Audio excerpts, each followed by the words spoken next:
Namir, aujourd'hui, trouver un emploi, ça devient compliqué. Vous pouvez y faire quelque chose? Alors non. Mais disons que, si, en fait, oui et non. Les prix des stationnements à Namir, est-il devenu un impôt déguisé? Parce que ça augmente, tous les ans, ça augmente. Mais donc non, ce n'est pas un impôt déguisé. Et si je peux dire plus, c'est calculé sur le coût réel. Dès que les politiciens y mentent souvent, parce que ce qu'ils disent et ce qui est fait, c'est deux choses différentes. Alors ça, c'est un grand mythe aussi parfois, hein, de dire entre ce qui est fait et ce qui est dit, c'est pas toujours la même chose. Bonjour tout le monde, ici c'est votre informateur Kibongo. Aujourd'hui on se retrouve à l'hôtel de ville de Namir avec Madame Charlotte Basler, qui est bourgmestre de Namir, faisant fonction. Bonjour Madame. Bonjour. Vous pouvez nous parler de votre parcours académique ou qu'est-ce qui vous a influencé de rentrer dans la politique? Parce qu'avant vous n'étiez pas politicienne. Non, pas du tout, c'est vrai. Moi j'ai fait un parcours d'anthropologue. Ici à l'université à Liège. Et puis j'ai travaillé au magasin donc en tant que commerçante pendant 17 ans avec mes parents. Et ma maman était conseillère communale. Et quand elle a décidé d'arrêter la politique parce que ça faisait la fin du 3e mandat et qu'elle avait envie de stopper un peu, Maxime Prévost est venu me trouver en me demandant de me mettre sur les listes pour défendre comme ma maman les commerçants.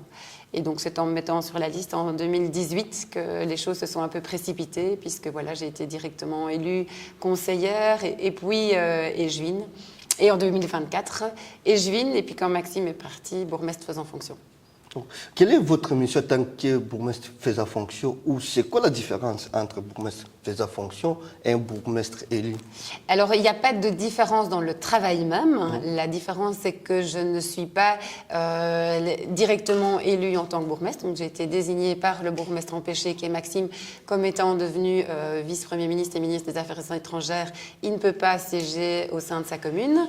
Mais maintenant, si par exemple le gouvernement vient à changer, à sauter ou pour l'une ou l'autre raison, Maxime revient à Namur, donc je redeviens échevine et lui redevient bourgmestre. C'est ça la différence, c'est que je suis pas élue directement et que si lui revient, moi je redescends et je ne resterai pas bourgmestre. Quel message vous pouvez passer aux commerçants qui vous regardent et se disent en fait vous étiez aussi commerçante comme eux et aujourd'hui vous êtes devenue bourgmestre de la ville? Quel message vous pouvez leur donner? Ouh là là.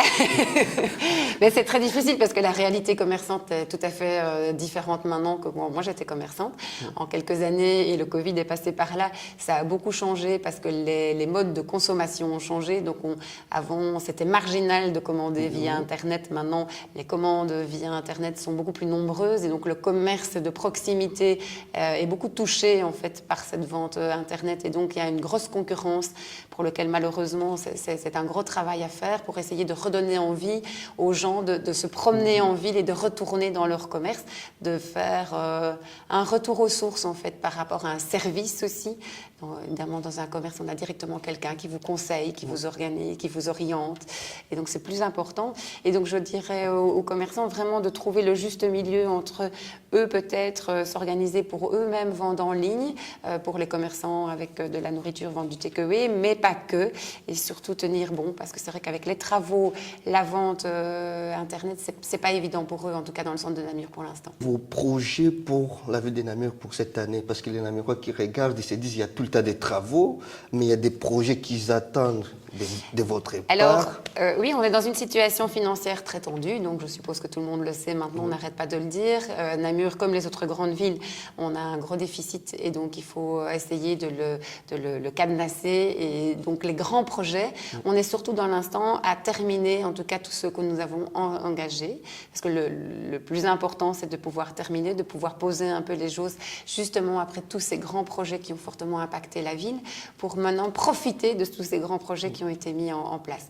Donc on a sur la législature différents projets, mais qui seront des plus petits projets et qui seront moins impactants en tout cas pour le citoyen, mais surtout les terminer et alors garder la ville la tête haute, parce qu'on ne veut pas que notre ville tombe en faillite, c'est vraiment pas du tout le but. Et donc justement nous on est là pour soutenir et faire de notre ville qu'elle reste une ville forte et impactante sur le domaine régional. Ici, par exemple, la ville tombe en faillite, et en plus, Namur, c'est la capitale de Wallonie.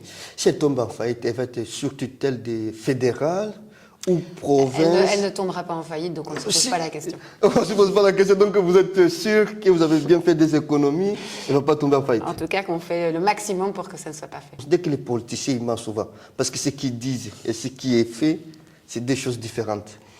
Alors ça, c'est un grand mythe aussi parfois, hein, de dire entre ce qui est fait et ce qui est dit, c'est pas toujours la même chose. C'est pas toujours vrai. Moi, je ne suis pas d'accord.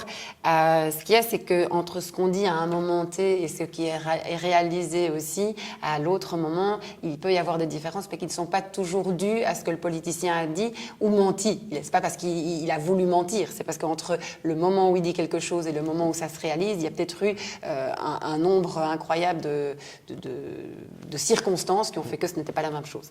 Après, je dirais surtout aux jeunes, intéressez-vous à la politique et ne croyez pas qu'il n'y a que des gens qui font Sciences Po ou les sciences économiques ou le droit qui font de la politique. Moi, je ne viens pas du tout du milieu, je suis pourtant politicienne, mais je me suis intéressée à la politique parce que si on ne s'intéresse pas à la politique, on le dit toujours, c'est la politique qui s'intéresse à vous.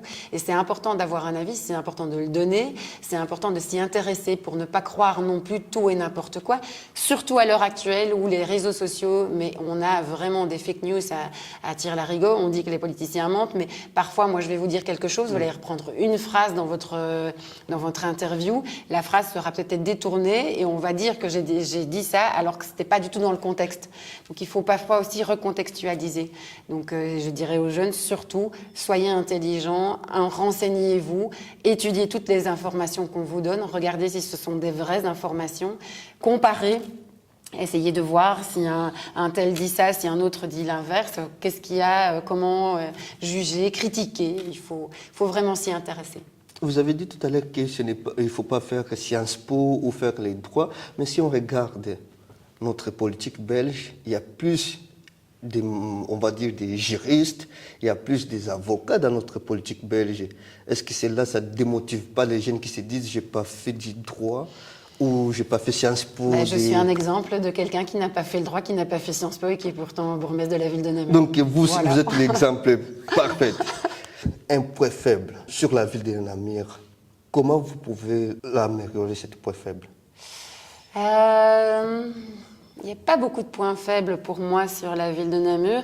Disons que pour l'instant, c'est vrai on fait face à un phénomène important de consommateurs de drogue qui sont venus sur le territoire. Et donc, c'est là qu'on doit vraiment essayer d'accompagner ces personnes le mieux possible et de trouver le juste milieu entre la répression, la prévention et l'accompagnement sur le territoire. Je pense que c'est ça notre point d'attention vraiment pour l'instant. Pour l'instant. Et ce qui veut dire les gens ils viennent d'autres villes, parce qu'en Namur, si on regarde, si on sort, j'ai remarqué, j'ai vu plus ou moins 7 à 8 personnes sans domicile fixe. Qu'est-ce que cela impacte sur la ville de Namur? En plus, c'est la capitale de Wallonie. Donc oui, après, ce n'est pas parce qu'on est une capitale, et justement, c'est peut-être parce qu'on est une capitale et qu'on attire, puisqu'il y a plus de monde, il y a plus d'institutions, il y a plus de personnes qui peuvent donner aussi, donc les personnes qui ont besoin d'argent, donc elles viennent dans les villes. Après, c'est le même cas dans toutes les grandes villes, hein, c'est comme ça, forcément, on attire, puisque plus il y a de monde, plus des personnes peuvent avoir des dons. Et donc, voilà, c'est un travail des plus petites villes qui attirent moins de touristes ou forcément, elles attirent moins aussi des personnes qui seraient à la recherche d'argent en quémandant. Maintenant, voilà, c'est un travail quotidien qu'on essaye de mettre en place pour pouvoir accompagner et faire ça au mieux, quoi. En tant que bourgmestre de la ville aussi, il y a des choses que les gens disent que Namur aujourd'hui, trouver un emploi, ça devient compliqué. Vous allez me dire que ce n'est pas votre rôle de bourgmestre. Cependant, est-ce que vous pouvez faire quelque chose? Alors non. Mais disons que, si, en fait, oui et non. Disons non, je ne peux pas aujourd'hui trouver un emploi pour tout le monde. Par contre, ce qu'on peut faire, c'est favoriser, mettre les gens en relation les uns avec les autres. On a un EJVINA du commerce et de l'attractivité urbaine. Mais justement, c'est là pour aussi motiver, essayer de trouver des entrepreneurs, des commerces qui viennent s'ouvrir chez nous, essayer de favoriser des entreprises, mais aussi bien dans l'administratif que dans dans la créativité, qui viennent sur notre territoire, créer de l'emploi comme ça, favoriser en tout cas tout ce genre d'expression économique et qui viennent sur notre territoire. Oui, ça c'est important. Et là, on a tout à fait, et j'ai tout à fait ma place en tant que bourgmestre, c'est aller trouver des entrepreneurs, montrer que Namur est toujours dynamique, montrer que Namur est attractif et montrer que Namur a un potentiel aussi pour s'agrandir quoi, et pour retrouver sa place ici chez nous. Et une question, ça consiste quand même fédéral, mais ça consiste aussi Namur ou province. Parce qu'aujourd'hui, la majorité au pouvoir, ils disent que la Wallonie est en faillite. Est-ce que cela, ça ne flatte pas aux investisseurs en se disant que la Wallonie est en faillite? Ce n'est plus bonne idée d'aller investir en Wallonie parce que tout le monde dit ça. Quel que soit votre parti politique ou votre coalition, la Wallonie est en faillite. Alors, je pense que justement, quand vous dites tout à l'heure que le politicien ne doit pas mentir et qu'est un menteur, au moins là, on a une preuve qui n'est pas mentir. Alors, effectivement, on pourrait dire et nier, oui, la Wallonie va bien, elle a un problème, mais ça ira.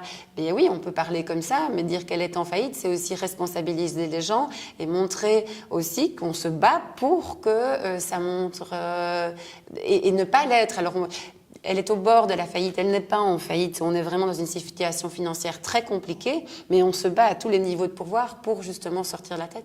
Et je pense qu'un investisseur, s'il voit que quelqu'un se bat, s'il voit que quelqu'un cherche des solutions et en trouve aussi, alors c'est lentement, et ça a des impacts très forts sur le citoyen, évidemment, et sur les communes, mais au moins les investisseurs peuvent se montrer qu'on n'est pas passif et qu'on ne va pas tomber encore plus bas, mais qu'on est justement en train de chercher des solutions. Vous pensez que Wallonie peut tomber en faillite? C'est parce qu'il y a plus de chômeurs, ou il y a plus de gens qui ne travaillent pas, c'est pour ça? Non, je ne pense pas. Je pense que il faut vraiment remettre ça en circonstance. On a eu des impacts financiers très très importants ces dernières années. Le Covid, la crise en Ukraine ont fait une explosion des coûts. Le service public a eu des indexations des salaires qui ont eu un impact très important sur le pouvoir public. Et donc on est dans une situation financière très compliquée. Un service public qui a moins d'argent investit moins, va moins chercher des entrepreneurs au niveau de la construction, par exemple, ce genre de choses. Et donc, si tout le monde investit moins, forcément, on diminue. Mais quand on dit la Wallonie, on ne parle pas des investisseurs, on ne parle pas des sociétés qui sont sur le territoire de la Wallonie, on parle du service public. C'est un peu différent. Maintenant, il faut faire attention parce que le service public, c'est lui qui génère aussi de la créativité, c'est lui qui génère de l'emploi, c'est lui qui génère des ressources. Donc, c'est effectivement, il faut faire attention à tout ça. Et ce que je veux dire aux gens, c'est la seule chose que je peux leur dire, c'est essayer de vous rendre compte dans une situation financière dans laquelle on est. Et donc, c'est très compliqué parce que ça impacte très fort le citoyen, je le redis. Je suis une citoyenne, donc je suis aussi très fortement impactée par toutes des mesures qui sont prises. Mais on doit se rendre compte de les difficultés financières dans lesquelles on est. Ce n'est pas juste un bout de papier ou des phrases qui sont dites. Ce sont des situations financières très compliquées qui peuvent avoir des impacts très importants. D'accord. On va vous poser, pour qu'on arrive à la fin de certaines questions, si vous allez répondre par oui ou non. Je pense que les politiciens ne répondent jamais par oui, mais ils vont vouloir justifier. Les prix des stationnements à Namur, est-il devenu un impôt déguisé? Pas qu'à Namur, hein. On peut prendre n'importe quelle commune, parce que ça augmente, tous les ans ça augmente. Mais donc non, ce n'est pas un impôt déguisé. Et si je peux dire plus, c'est calculé sur le coût réel que ça donne. Et encore, on est loin du coût réel. Il faut savoir que les horodateurs, ce sont des entretiens. Les personnes qui font le suivi du stationnement, c'est de l'entretien. Alors c'est du personnel. Vous allez dire, oui, mais bon, on n'a pas besoin d'horodateurs. Mais non, mais si tout le monde se gare de manière anarchique et n'importe comment, ça va être la foire totale et on ne sera plus non plus utiliser nos rues et nos voitures. Et donc on a besoin d'avoir aussi une réglementation par rapport à ça. Ça peut limiter du temps, du coup ça veut faire plus de personnes qui viennent aussi, parce que si on ne limite pas dans le temps, ça veut dire que quelqu'un vient se garer et puis alors on n'a plus de place dans la journée. Donc voilà, non, ce n'est pas un impôt déguisé, c'est normal. D'accord. La police de Namur participerait-elle aux visites domiciliaires des sans-papiers? Alors, les visites domiciliaires ne sont pas choisies par la police, mais la police sera, si le juge d'instruction dit qu'il en faut en faire une, sera obligé d'en faire une. Et donc oui, la police de Namur le fera. Je rappelle que les visites domiciliaires concernent 0,02% de la population immigrée. Donc, normalement, on ne devrait pas avoir recours à notre police de manière fréquente. Donc, quand même, vous êtes d'accord qu'ils vont faire des visites domiciliaires? C'est pas que je suis d'accord, c'est obligatoire. Oui, si c'est... Je suis obligée de suivre ce que le juge d'instruction nous dira de faire. Enfin, c'est pas moi, c'est notre police. Mais elle sera obligée, oui, elle sera. D'accord. Et la vidéosurveillance, parce que ça coûte cher. C'est vrai que ça coûte un certain prix, non seulement à l'installation, mais aussi à la continuité, à la maintenance. Oui, alors ça ne réduit pas peut-être la criminalité dans l'instant même. Par contre, ça permet par après de visionner les images et de pouvoir retrouver beaucoup plus facilement les différentes personnes qui auraient commis ou pas un crime sur le territoire. Donc ça permet d'un côté de pouvoir aussi blanchir quelqu'un, mais ça permet aussi de pouvoir trouver la personne de manière beaucoup plus rapide. Donc oui, ça sert énormément. Et ma dernière question, depuis que vous êtes en fonction, est-ce qu'il y a une chose que vous avez déjà regrettée depuis que vous êtes en fonction? Une chose que j'ai déjà regrettée. Oui, il y a une chose que j'ai regrettée, c'est d'être au début de mon mandat peu sûre de moi. Et donc d'avoir manqué de confiance en moi, et donc ce qui a pu permettre à peut-être certaines personnes de croire que je n'étais pas assez forte pour le poste. Et donc ça, je le regrette parce que maintenant, 1 an et demi après, je suis encore toujours là et je montre que j'ai bien ma place. C'était l'opposition qui... Pas spécialement l'opposition, mais c'est difficile parce que j'étais pas très connue. Et donc moi-même, j'avais un manque de confiance. Et donc forcément, quand on n'a pas la confiance en soi, on ne reflète pas toujours la force qu'un bourgmestre doit avoir dans les décisions, dans la prise de position.